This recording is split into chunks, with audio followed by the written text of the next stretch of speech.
Island of the Dolphins, chapter 5 and 6. That night was the most terrible time in all the memory of Galasat. When the fateful day had dawned, the tribe numbered 42 men, counting those who were too old to fight. When night came, and the women had carried back to the village those who had died on the beach at Coral Cove, there remained only 15. Of these, 7 were old men. There was no woman who had not lost a father or a husband, a brother or a son. The storm lasted 2 days, and the third day we buried our dead on the south headland. The Aleuts who had fallen on the beach, we burned. For many days after that, the village was quiet. People went out only to gather food and came back to eat in silence. Some wished to leave and go in their canoes to the island called Santa Catalina, which lies far off to the east. But others said there was little water on that island. In the end, a council was held and it was decided to stay at Galasat. The council also chose a new chief to take my father's place. His name was Kimki. He was very old, but he had been a good man in his youth and a good hunter. The night he was chosen to be chief, he called everyone together, saying, "Most of those who snared fowl and found fish in the deep water and built canoes are gone. The women, who were never asked to do more than stay at home, cook food, and make clothing, now must take the place of the men and face the dangers which abound beyond the village. They will be grumbling in Galasad because of this. There will be shirkers. These will be punished, for without the help of all must perish." Kimki portioned work for each one in the tribe, giving Ulape and me the task of gathering abalones. This shellfish grew on the rocks along the shore and was plentiful. We gathered them at low tide in baskets and carried them to the mesa, where we cut the dark red flesh from the shell and placed it on the flat rocks to dry in the sun. Rameau had the task of keeping the abalones safe from the gulls and especially the wild dogs. Dozens of our animals, which had left the village when their owners had died, joined the wild pack that roamed the island. They soon grew as fierce as the wild ones and only came back to the village to steal food. Each day, toward evening, Ulape and I helped Rameau put the abalones in baskets and carry them to the village for safekeeping. During this time, other women were gathering the scarlet apples that grew in the cactus bushes and are called tunas. Fish were caught and many birds were netted. So hard did the women work that we really fared better than before when the hunting was done by the men. Life in the village should have been peaceful, but it was not. The men said that the women had taken the tasks that rightfully were theirs, and now they had become hunters. And now that they had become hunters, the men looked down upon them. There was much trouble over this until Kimki decreed that work would again be divided. Henceforth, the men would hunt and the women harvest. Since there was already ample food to last the winter, it no longer mattered who hunted. But this was not the real reason why autumn and winter were unpeaceful in Galasat. Those who had died at Coral Cove were still with us. Everywhere we went on the island or on the sea, whether we were fishing or eating or sitting by the fires at night, they were with us. We all remembered someone, and I remembered my father, so tall and strong and kind. A few years ago, my mother had died, and since then, Ulape and I had tried to do the task she had done. Ulape, even more than I, being older. Now that my father was gone, it was not easy to look after Rameau, who was always into some mischief. It was the same in the other houses of Galasat, but more than the burdens which had fallen upon us all, it was the memory of those who had gone that burdened our hearts. After food had been stored in autumn, and the baskets were full in every house, there was more time to think about them, so that a sort of sickness came over the village, and people sat and did not speak, nor ever laughed. In the spring, Kimki called the tribe together. He had been thinking, he said, during the winter, and had decided that he would take a canoe and go to the east to a country where there which was there, in which he had once been to when he was a boy. It lay many days across the sea, but he would go there and make a place for us. He would go alone, because he could not spare more of our men for the voyage, and he would return. The day that Kimki left was fair. We all went to the cove and watched him launch the big canoe. It held 2 baskets of water and enough tunas and dried abalone to last many days. We watched while Kimki paddled through the narrow opening in the rocks. Slowly, he went through the kelp beds and into the sea. There he waved to us, and we waved back. The rising sun made a silver trail across the water. Along this trail, he disappeared into the east. The rest of the day, we talked about the journey. Would Kimki ever reach this far country, about which nothing was known? Would he come back before the winter was over? Or never?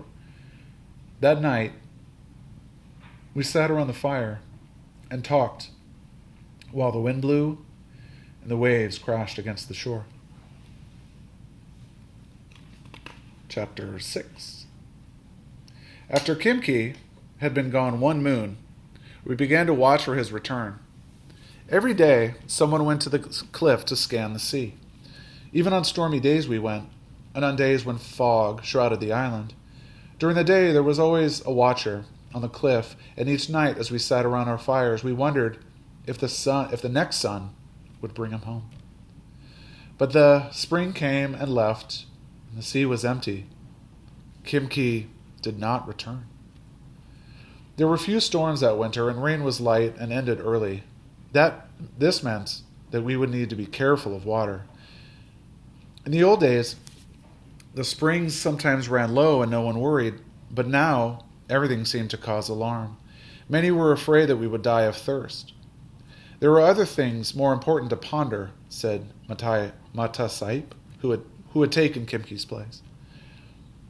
Mata Sahib meant the Aleuts, for it was now the time of year when they had come before. Watchers on the cliff began to look for the red sails, and a meeting was held to plan what to do if the Aleuts came. We lacked the men to keep them from landing or to save our lives if they attacked us, which we were certain they would. Plans were therefore made to flee as soon as their ship was sighted. Food and water were stored in canoes, and these were hidden on the rocks at the south end of the island. The cliffs were steep here and very high, but we wove a stout rope of bull kelp and fastened it to the rocks at the top of the cliff.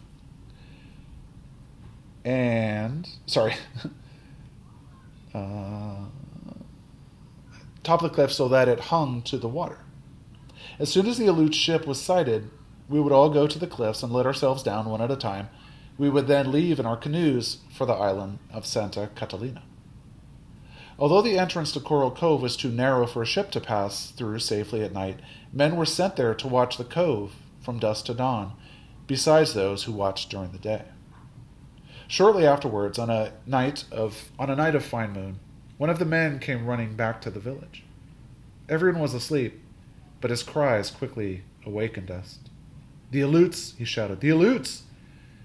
It was news we expected. We were prepared for it, but there was much fear in the village of Galasat. Mata Sahib strode from hut to hut telling everyone to be calm and not to lose time packing things that would not be needed. I took my skirt of yucca fiber, however, for I had spent many days making it, and it was very pretty, and also my otter cape. Quickly we filed out of the village along the trail that led toward the place where our canoes were hidden. The moon was growing pale, and there was a faint light in the east, but a strong wind began to blow. We had gone no further than half a league when we were overtaken by the man who had given the warning.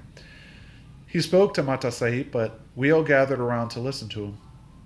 "I went back to the cove after I gave the alarm," he said. "When I got there, I could see the ship clearly. It is beyond the rocks that guard the harbor. It is a smaller ship than the one which belonged to the Aleuts. The sails are white instead of red." "Could you see anyone?" Mata Sahib asked. "No." "It is not the same ship which was here last spring?" "No." Mata Sahib was silent, pondering the news. Then he told us to go on to where the canoes were and wait for him, for he was going back. It was light now, and we went quickly over the dunes to the edge of the cliff and stood there while the sun rose. The wind grew cold, but fearing that those on the ship would see the smoke, we did not start a fire, though we had meal to cook for breakfast. Instead, we ate a small quantity of dried abalone, and afterward my brother Rameau climbed over the cliff. No one had been down to the rocks since the canoes were hidden, so we did not know whether they were still safe, or not. While he was gone, we saw a man running across the dunes. It was Nanko, carrying a message from Mata Sahib. He was sweating in spite of the cold, and he stood trying to catch his breath. We all waited, urging him to talk, but his face was happy, and we knew that he had brought good news. "Speak," everyone said in a chorus. "I have been running for more than a league," he said. "I cannot talk." "You were talking," someone said. "Speak, Nanko, speak," cried many voices. Nanko was having fun with us. He threw out his chest and took a deep breath. He looked around at the circle of faces as if he did not understand why everyone was staring at him.